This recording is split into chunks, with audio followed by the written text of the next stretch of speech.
Hindi pa rin tiyak kung kailan magbubukas ulit ang mga lechonan sa La Loma, Quezon City matapos kasing magpositibo ang ilang baboy sa African Swine Fever. Si Gab Villegas sa detalye live. Rise and shine, Gab.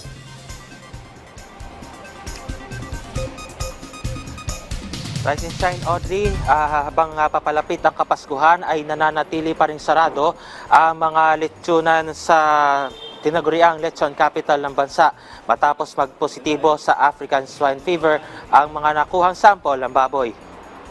Sa pag-iikot ng news team ngayong umaga ay mistulang ghost town pa rin ang La Loma dahil sa sarado ang lahat ng mga lechonan matapos ipag-utos ng lokal na pamahalaan ang pansamantalang pagpapasara sa mga ito noong November 13. Nauna na rin nagsagawa ng dialogo ang LGU sa mga may-ari ng lechonan kung saan layo nito na mapaunlad na matiyak na malinis ang kanilang mga itinitindang produkto, gayon din ang pagsunod sa health protocols para muli sila makapagbukas ng walang banta o walang kinakaharap na banta ang publiko.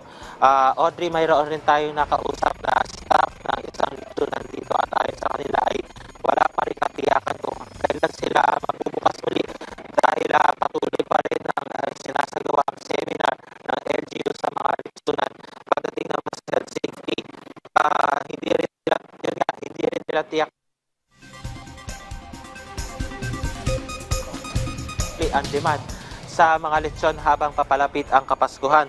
Sa ngayon ay nananatili pa rin tuloy-tuloy yung daloy ng mga sasakyan sa palibot ng La Loma dito sa Quezon City. At yan muna update, balik sa inyo dyan sa studio. Maraming salamat, Gab Villegas.